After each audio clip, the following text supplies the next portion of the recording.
السلام علیکم ورحمۃ اللہ وبرکاتہ۔ بسم اللہ والحمد للہ والصلاۃ والسلام علی رسول اللہ، اما بعد۔ مضطرب پر ہم بحث کر رہے تھے۔ حافظ الدنیا ہمارے محبوب حافظ ابن حجر اسقلانی رحمہ اللہ فرماتے ہیں، وقد یقع الابدال عمدا، بسا اوقات تبدیلی جان بوجھ کر ہوتی ہے۔ سند کے اندر تبدیلی یا متن کے اندر تبدیلی جان بوجھ کر واقع ہوتی ہے۔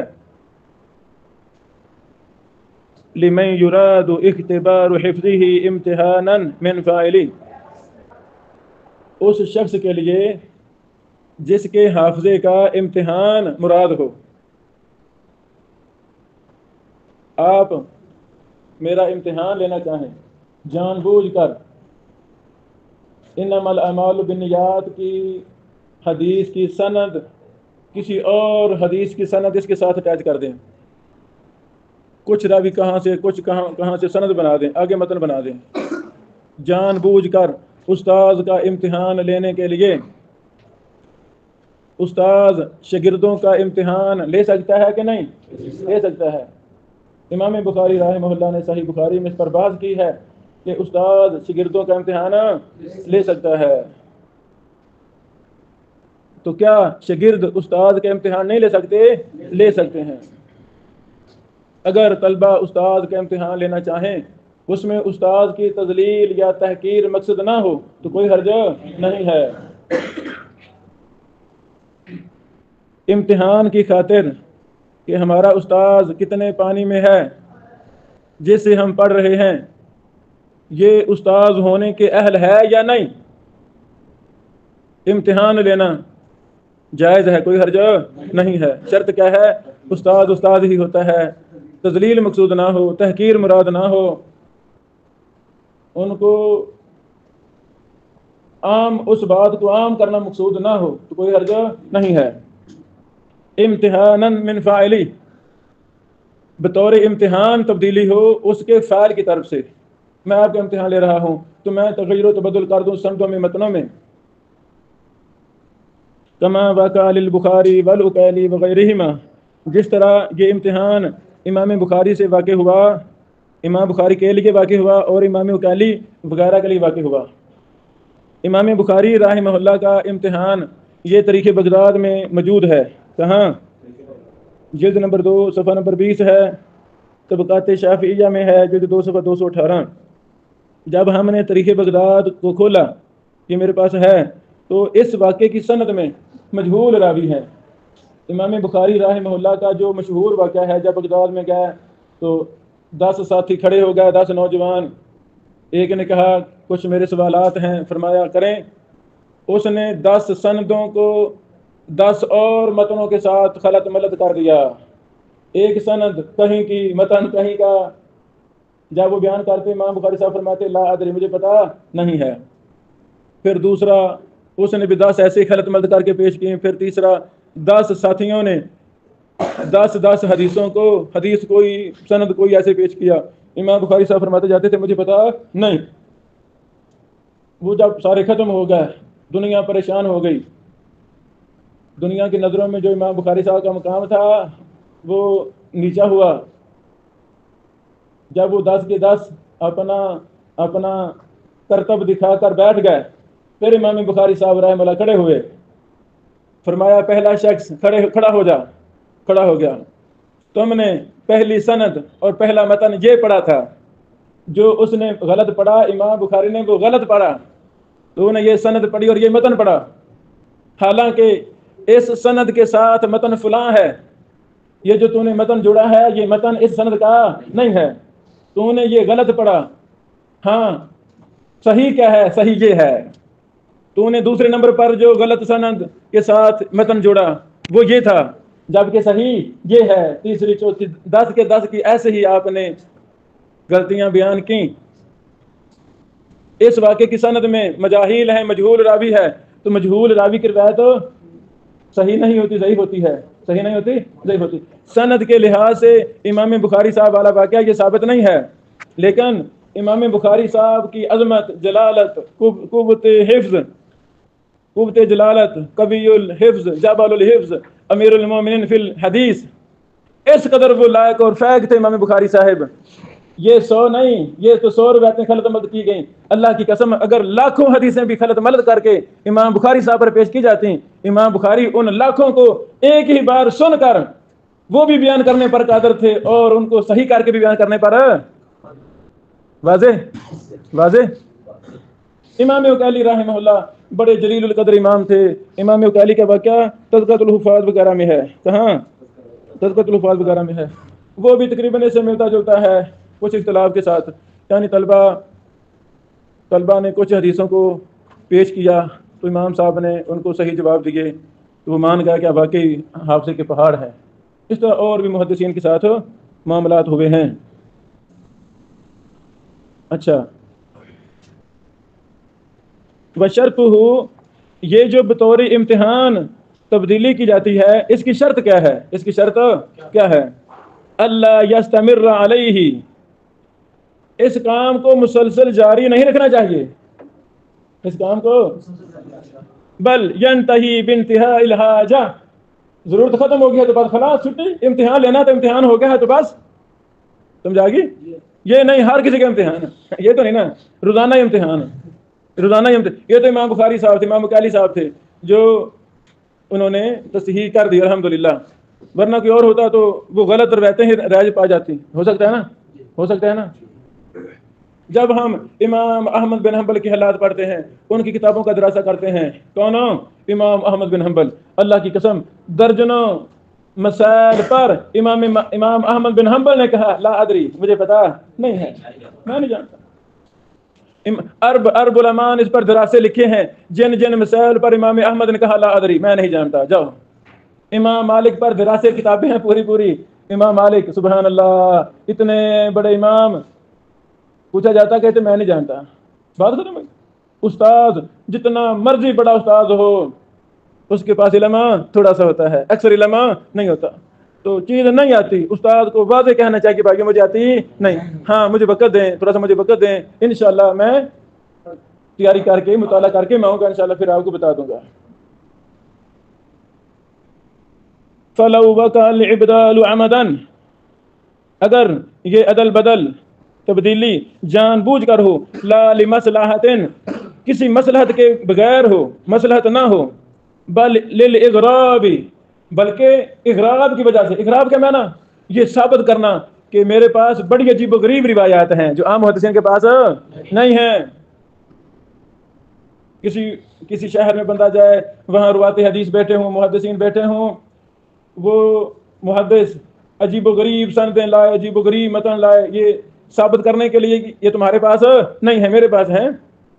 اگر کوئی ایسے کرتا ہے، مثلا مثال کے طور پہ فَهُوَ مِنْ أَقْسَامِ الْمَوْضُوعِ، تو یہ موضوع کی اقسام میں سے ایک قسم ہے، موضوع کی اقسام میں سے ایک قسم، یہ جھوٹا راوی ہے جو جھوٹی روایتیں جان بوجھ کر اپنے آپ کو بڑا ثابت کرنے کے لیے، لوگوں کو مرعوب کرنے کے لیے بیان کرتا ہے۔ وَلَوْ وَقَعَ غَلَطًا، اگر یہ تبدیلی راویوں میں غلطی سے ہو، چند دن پہلے ہم نے پڑھا غلطی کا تعلق کس کے ساتھ ہے؟ سیکھا راوی کے ساتھ، اور اسے کہتے ہیں علت معلول کا مسئلہ۔ کیا ہے؟ معلول کا مسئلہ، یہ علت کا مسئلہ ہے۔ اگر راوی انسان ہونے کے ناطے، راوی نے 10 لاکھ حدیثیں بیان کی، بھائیو 10 لاکھ میں 2-4 غلطیاں ہو سکتی ہیں کہ نہیں؟ ہو سکتی ہیں۔ اگر راوی سے غلطی واقع ہو سند کی تبدیلی میں، متن کی تبدیلی میں، فَهُوَ مِنَ الْمَقْلُوبِ، وہ مقلوب سے ہے، وہ اب المعلل یا معلل سے ہے، یا اس کا تعلق علت کے ساتھ ہے، اس کا تعلق علت کے ساتھ ہے۔ واضح ہو گیا؟ کوئی بھی فن ہو، اس فن میں جو طالب علم چاہتا ہے میں ماہر بنوں، کوئی بھی فن ہو جس میں طالب علم چاہتا ہے، استاد چاہتا ہے میں ماہر بنوں، طریقہ کیا ہے؟ ایک بحث کو لے اور کم از کم اسی فن کی 100 کتاب کا مطالعہ کرے. کتنی کتابوں کا؟ 100 کتاب کا. مثلا یہی ہم نے پڑھا مضطرب کی بحث، حافظ ابن حجر رحمہ اللہ نے جامع معنی انداز میں اصول بیان کر دیے، صورتوں کی طرف اشارہ کر دیا. اب کیا کوئی کہہ سکتا ہے مضطرب پر میری شرح صدر ہو گئی ہے؟ نہیں بھائی، یہ تو مختصر کتاب ہے، یہ تو مختصر ترین کتاب ہے. اب حق کیا ہے؟ اسی بحث کو لے کر کشتیاں جلا کر لائبریریوں کا رخ کیا جائے، بڑے بڑے شیوخ محدثین کا رخ کیا جائے.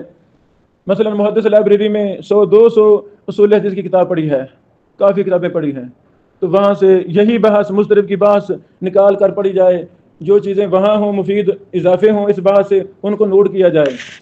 پھر شیخ ندیم ظہیر صاحب ہمارے فاضل بھائی، فاضل دوست، ان کی بھی بڑی لائبریری ہے، پھر وہاں جایا جائے. کچھ کتابیں کچھ نہ کچھ ضرور وہاں ایسی ہوں گی جو محدث لائبریری میں نہیں ہیں، ایسے ہوتا ہے نا. پھر وہاں جا کر ایسے بندہ دیکھے تو فوراً پتہ چلتا ہے یہ کتاب، یہ 2 کتابیں ادھر نہیں ہیں، وہ بندہ نکالے اور یہ مضطرب کی بات پڑھے.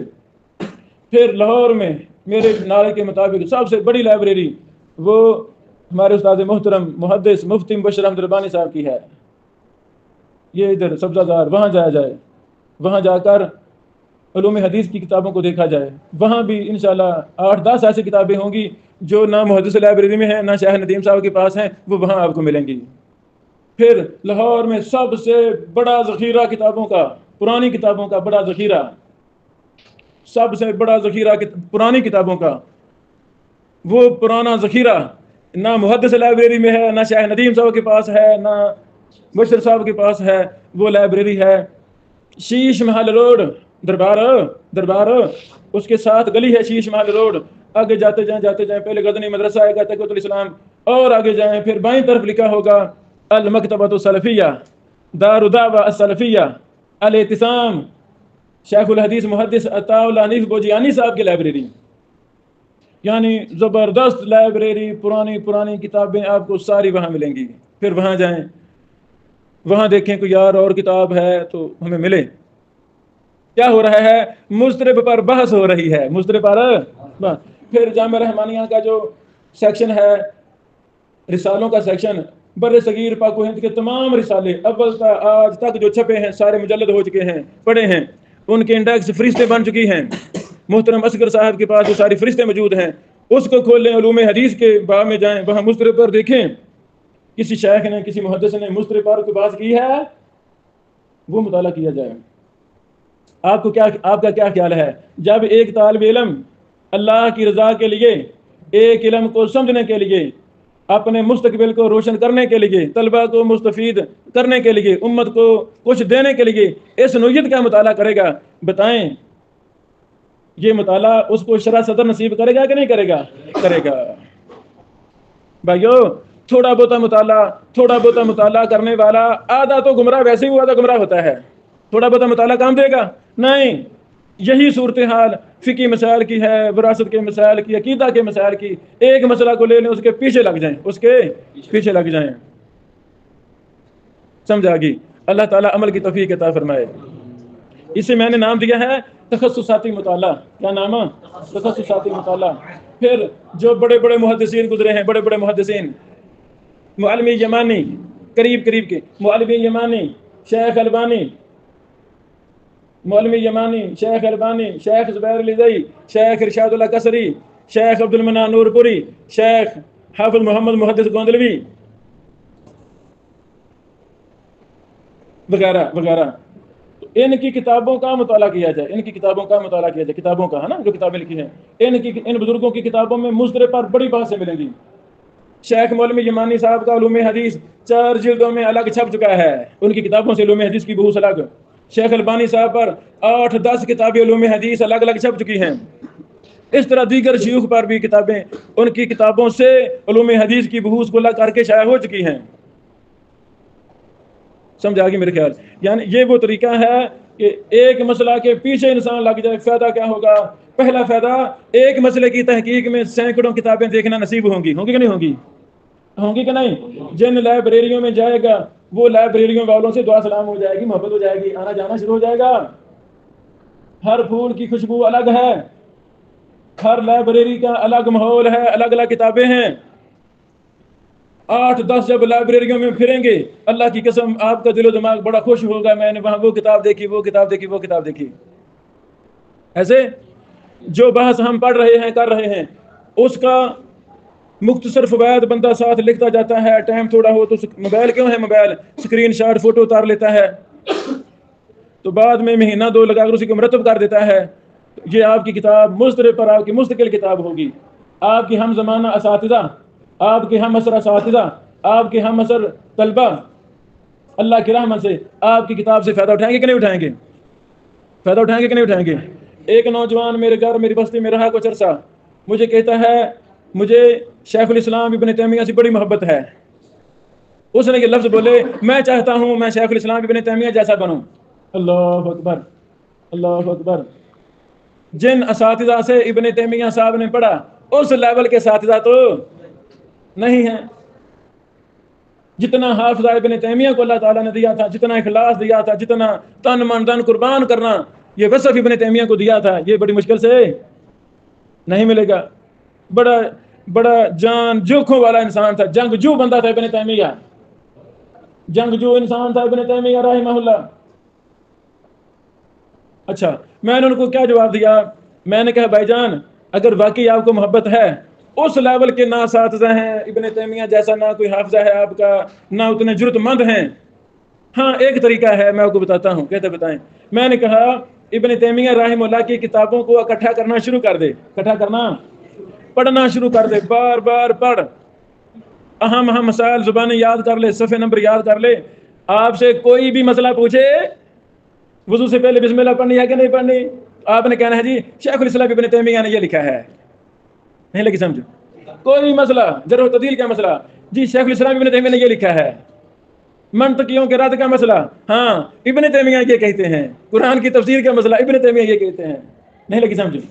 یعنی جس امام اور محدث سے صحیح معنوں میں محبت ہو جائے تو انسان ان جیسا تو بن سکتا نہیں۔ ہاں ہاں ان کے علوم جو متداول ہیں، جو کتابیں عام ہیں، دستیاب ہیں، ان کو تو پڑھ سکتا ہے نا، ان کتابوں کو زبان یاد کر سکتا ہے نا۔